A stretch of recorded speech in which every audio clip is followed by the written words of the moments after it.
Hey everybody, it's Connie with the Artisan Company and welcome back to the channel. Oh my goodness, it's a new day and a new project. I just want to say if you haven't liked and subscribed to the channel yet, you might want to do so because we got lots of stuff coming up in the future that are going to be interesting, like porcupine quills and things like that. Just saying. So, for all of you guys who have already subscribed to the channel, thank you so much. And thank you for all the comments that you've been leaving me. It has been so encouraging. And I hope I'm able to encourage you guys as well. So, today, don't know if any of you are familiar with this stone, but we are going to be doing a lady's necklace and earrings made out of a silver mist jasper stone. And so, for those of you who like different shades of green, this is a different shade of green. And it is just so beautiful. My plan is to mix it with another shade of green and maybe a little black and some silver. So, we'll see how it turns out. So, let's go look at it. Okay, we're going to get started on this new project. And this is with the Silver Mist Jasper. And I want you to look at this stone. Oh my goodness. Look at this.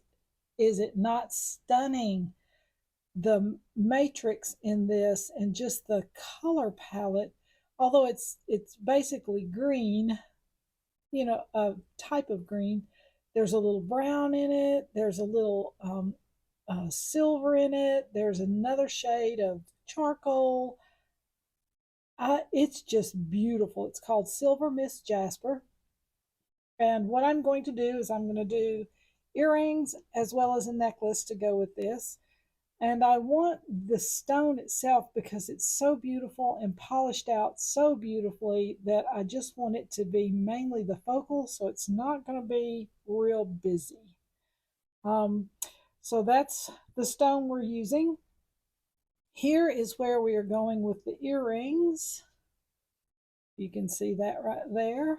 We're going to do posts this time instead of hooks, and I wanted to make the stone a focal, so we're going to show you how we're doing that. And I've got these little are bitty ones right here are about a 6 millimeter. This is also the Silver Mist Jasper stone. I am mixing with it an 11.0 black seed bead. It's like pinhead size. So they're a pain in the wazoo to use, but they make such beautiful tiny accents. And I decided to do black just to break the green. But I'm also using this shade of green, and it's about a 6.0 glass bead, and it's an avocado color. And this is the brand that I use right here. Best ever for doing anything that you need uniform bead sizes for, especially in the Southwest or Native American styles. This is what I always use, brand, if I can get it. And the color again is avocado green, and it is stunning, stunning, stunning. I've done some corn bead necklaces with this color. Beautiful, beautiful earthy color. I am also doing some silver little cone-shaped bead caps. If you can see these, they're about a 4 millimeter. They're kind of a little cone shape to them. And I've also got those in copper, and I'm using just a little bit of copper to offset all the other colors. So that's where we're going. And I've already done the focal piece in the middle to match the earrings, as you can see right here. And what I've done is I did this little trick back when I did the green agate stone necklace with the chains. I had done this same thing on the agate stone there, and I decided that I wanted to do it on this one as well because it just makes it look a little more finished and decorative. But you know, sometimes when you use an ice pick bail or a bail of any kind, the hole in your stone may be a little bit large and you'll see a little bit of it. Well, this right here is a trick to keep you from seeing that little bit of a hole, and it also makes it decorative. So we're going to do the same thing on the earrings. Just so you can see what I did here, I'm going to move this out just a little bit since I've already done it. But because these stones are little bit larger than the size of the bail right here, the hook part of the bail. So I had to put something inside here to keep uh, the bail from one, moving around, and number two, to make it hang at the right place. So I found a little flat Heishi cut stone that I put right in the center. I don't know if you can see that or not, but it's black. And I put it right in the center of that bail hook, and it fit beautifully, and it will keep it all in the right position, keep the stones all lined up. Just a little trick. So I had a round one in there earlier, but it still made the bail move too much. So I found a flat Heishi cut one that fit right in there. And so I can move on with what I'm doing. All right. This is about an 18-inch necklace. And the pattern I've decided to do, um, unlike the rosewood piece that we did the other day, unlike the rosewood piece, this is not as large. It's going to be 18 inches instead of 38. So I didn't lay out my pattern like I normally would on a really large piece. But I kind of know what the pattern's going to be here. And so what I've done is I've started down here on the bottom.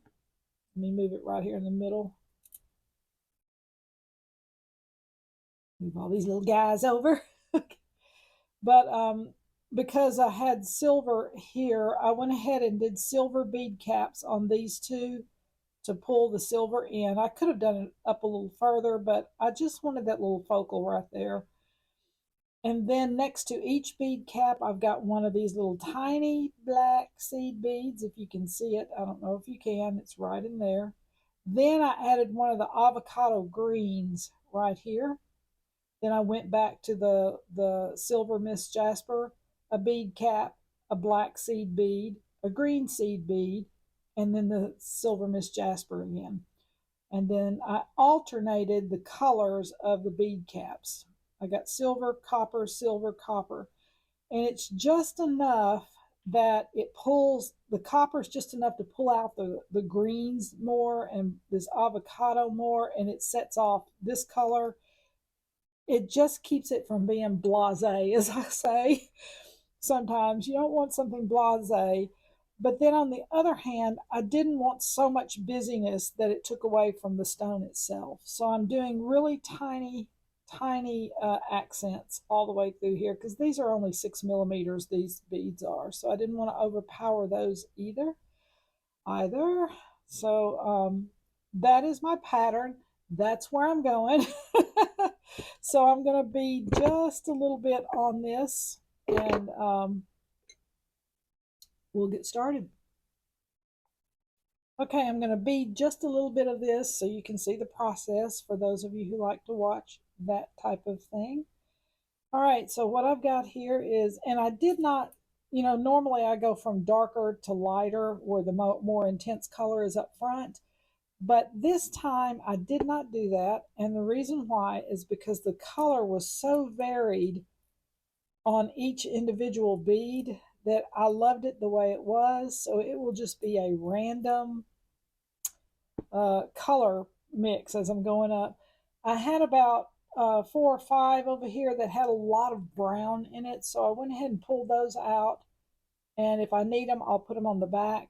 But for the most part, they're a mixed bag of colors here.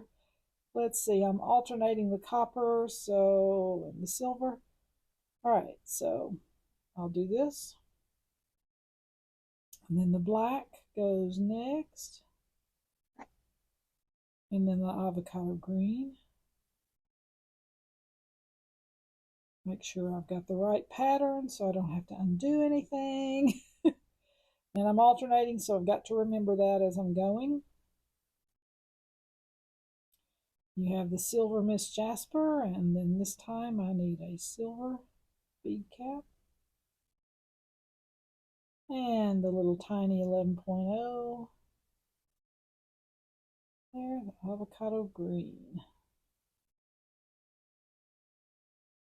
Boy, I'm telling you, these stones are just so beautiful. And they feel good. Whoops, that one went flying.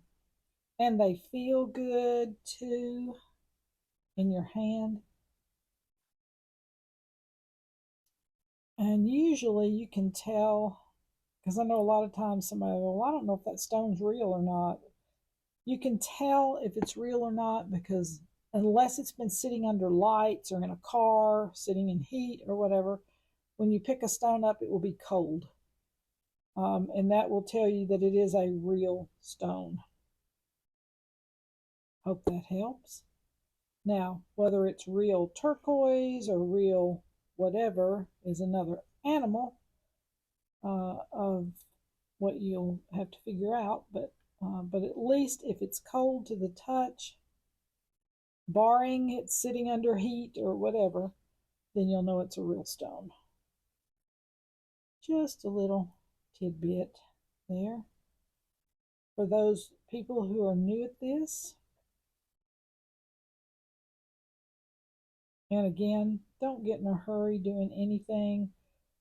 Getting in a hurry is where you make mistakes, so please take your time in doing it. Enjoy the process. Do not let your shoulders get tight while you're working. I have to be mindful of that myself when I'm working.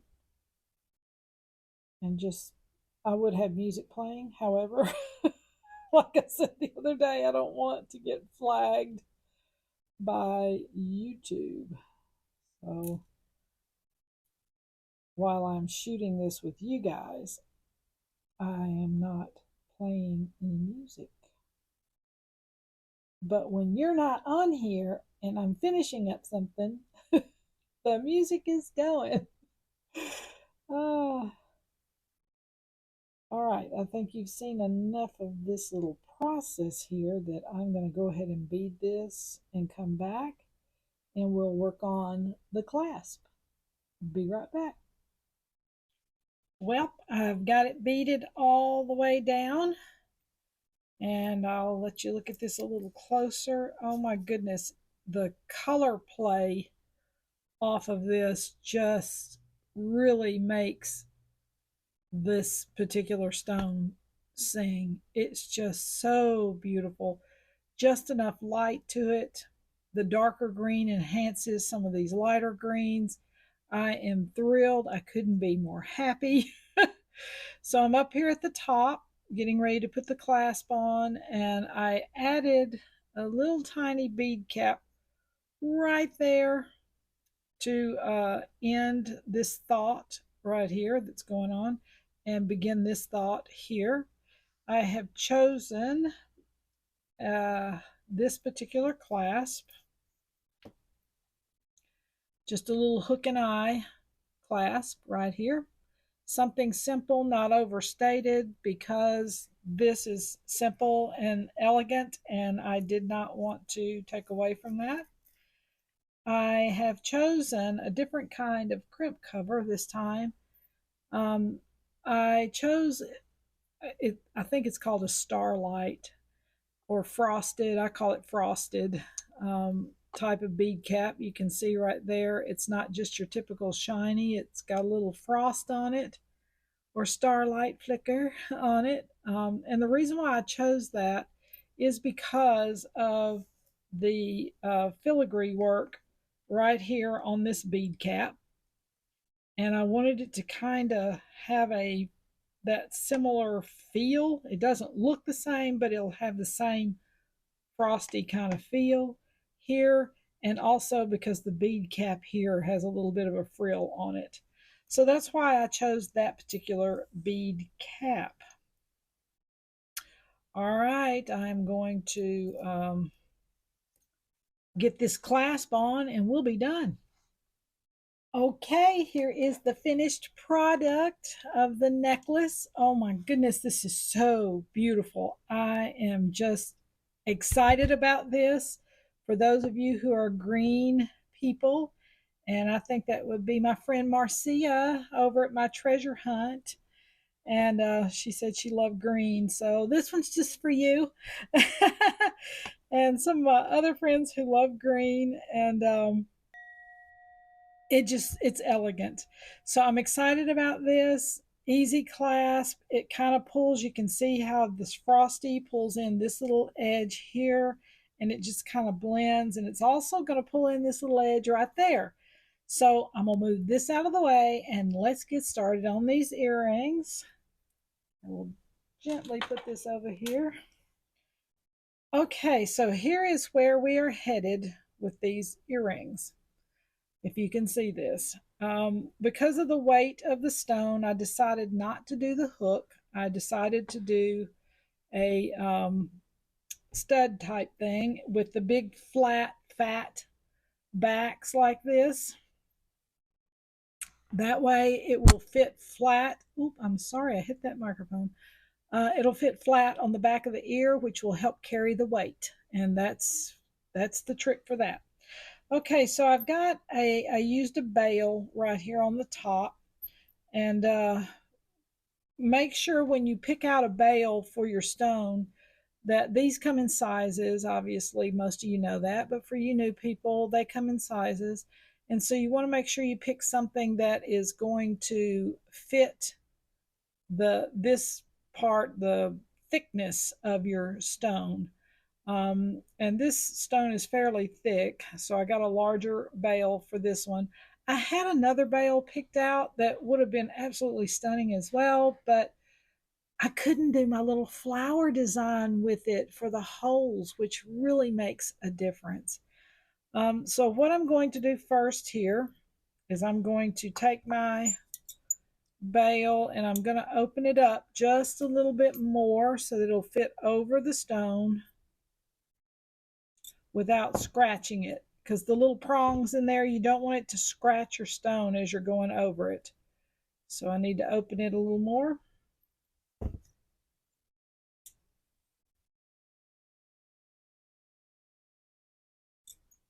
Probably could have used a bigger bail, but I just like this one. Up there it goes. All right. Now, what I'm going to do now is I'm taking this little piece off right here, which I've used those before with earrings, and they're fantastic, and I love them. I actually used it on the necklace. But on this, I'm going to take it apart and take it off. Let me get my magnifying glass here so I can see. I'll be right back up in here in just a second. Hold on one moment. Hold on.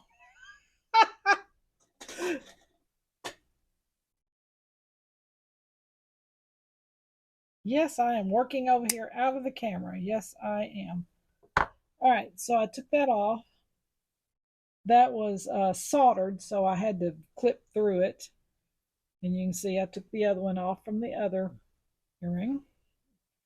So now I just have the little ice pick bail with no top on it. All right, so I've got that. Now, the next thing I'm going to do is I'm taking, these are about a 10 millimeter size bead cap. They've got a little, they're flat, but they're not completely flat.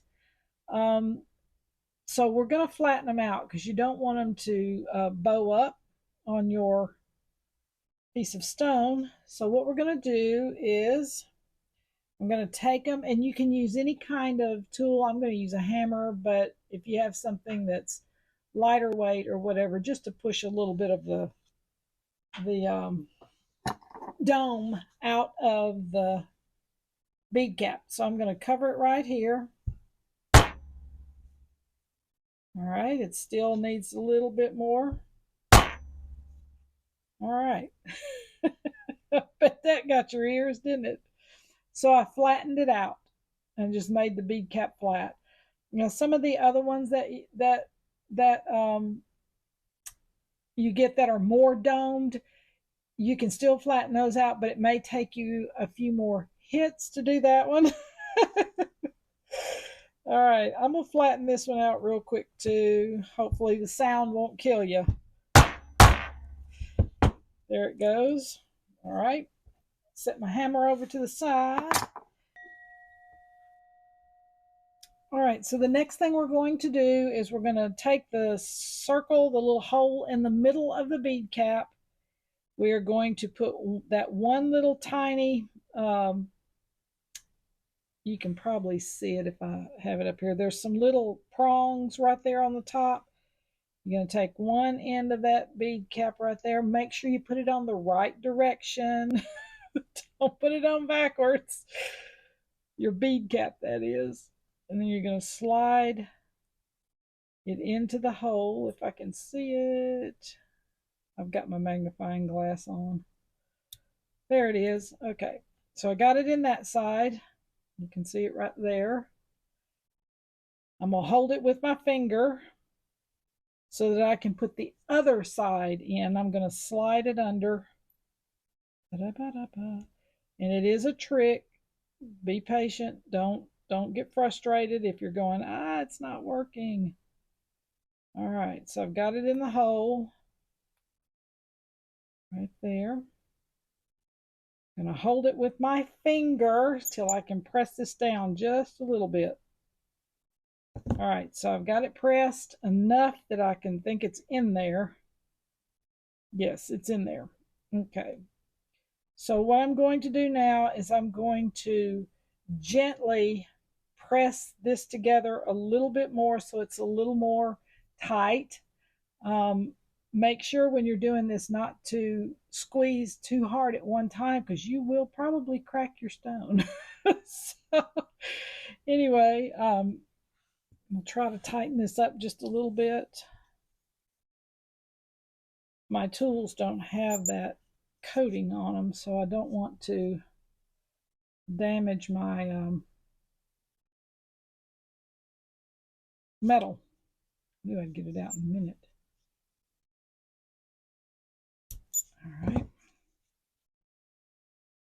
All right, I got it. Okay, so it looks like this so far. The next thing we are going to do is I picked a jump ring that's fairly thick so that the visual weight of it is looks right, so to speak. The visual weight of it will look right. So I decided instead of a round one, I decided to use kind of an oval shaped one. So I'm going to open that up. Hopefully I'm in the screen here. I don't know sometimes. I don't have to open it much. And then I'm going to put the hook onto here. Then I'm going to take the top of the ear piece that I'm using, the little flat stud piece, and I'm going to hook it on. I need to get in my magnifying glass there. There it is. All right, then I'm going to gently close this back up.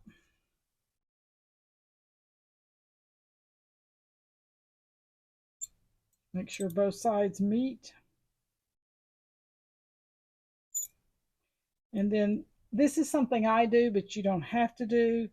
I am gently pushing that down just barely, so that the crack right there in the jump ring is flush together. All right. You get my little stud on the back here. They'll hold it flat to your ear. And there we go. There's your finished product. Is that not fun? And it's a beautiful way to accent stone earrings. I do it all the time because it just brings them to another level. Something a little different than wire wrapping. Wire wrapping would have been stunning on this too, absolutely stunning, but I'm not good at that. I do a little bit of it, but very little. I admire people who do beautiful work in wire wrapping. But anyway, we are done. So we have our earrings here, these beautiful earrings, and we have our beautiful necklace to go with it. And here we go with the set.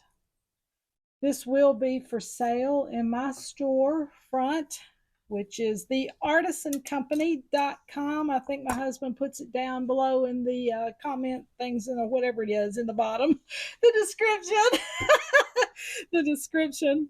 It will be for sale there. So you guys have a beautiful day. I enjoyed doing this project. I hope it gave you some ideas to do something fun for yourself. Y'all have a great day. Bye.